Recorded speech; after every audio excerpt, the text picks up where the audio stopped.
Have you ever heard about the biblical king who was so fat that a sword disappeared inside him? That's right. The Bible actually contains one of history's most unusual assassination stories, featuring an extremely overweight ruler named King Eglon. This isn't just some minor footnote. It's a wild tale of oppression, heroism, and a death scene so graphic it includes what scholars call a toilet joke. Stick around to discover how this ruler's massive size led to his downfall and the surprising connection he has to King David's family tree. King Eglon ruled Moab and oppressed the Israelites for 18 years. The Bible doesn't just mention his weight casually, it emphasizes it repeatedly, calling him extremely fat or very obese, depending on which translation you read. But why would ancient text focus so much on someone's size? Well, that's exactly what makes this story so fascinating. In ancient times, being overweight wasn't common. It was actually a sign of extreme wealth and power. Think about it. Only someone with access to abundant food could grow that large.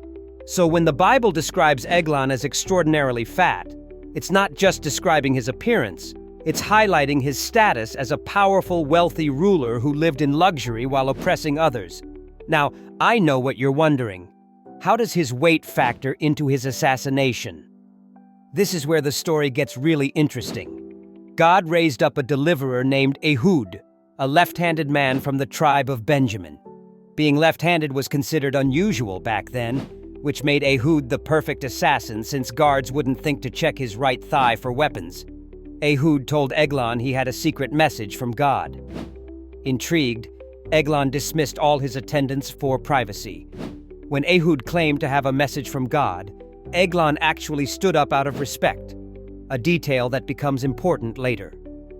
Ehud then pulled out his hidden sword and thrust it into Eglon's belly. And here's where Eglon's weight becomes crucial to the story. The Bible says, "Even the handle sank in after the blade, and his fat closed over the blade, and the dirt came out." I know that sounds graphic, and you might be thinking this is just ancient literature being dramatic. But scholars note this detail was intentionally included. The sword became completely engulfed by Eglon's fat, making it impossible to remove and ensuring his death. The text even includes what appears to be scatological humor about bodily functions, as Eglon's servants initially assumed he was using the bathroom when they couldn't enter his chambers.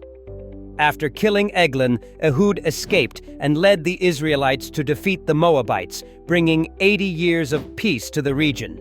But here's where the story takes an unexpected turn that most people don't know about. According to Jewish tradition, Eglon wasn't just some villain who got what he deserved. Talmudic sources suggest that Ruth, who becomes the great-grandmother of King David, was actually Eglon's daughter. This means the lineage of Israel's greatest king, and according to Christian tradition, Jesus himself, traces back to this overweight Moabite ruler. Why would tradition connect these figures? Remember how I mentioned Eglon stood up when Ehud mentioned God? Jewish scholars suggest that this small act of respect toward God earned Eglon a tremendous reward, having King David as his descendant. It's a powerful reminder that in biblical narratives, even seemingly minor details can carry profound significance. But let's be honest, there's something uncomfortably familiar about this story, isn't there? A ruler who lives in luxury while others suffer under oppression. A dramatic downfall brought about by the very excesses that symbolized his power. These themes resonate throughout history and continue to appear in our world today. So what can we learn from the strange tale of this extremely overweight king? Perhaps it's that power and wealth, symbolized by Eglon's size, can create vulnerability rather than security. Or maybe it's that even those who appear as villains in one part of the story can play unexpected roles in a larger narrative.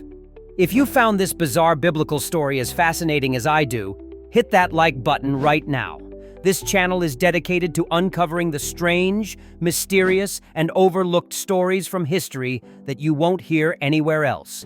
Subscribe now and hit the notification bell so you don't miss our next video on the mysterious vanishing colony that predates Roanoke. And if you want to dive deeper into unusual biblical narratives, check out the link in the description for our full playlist.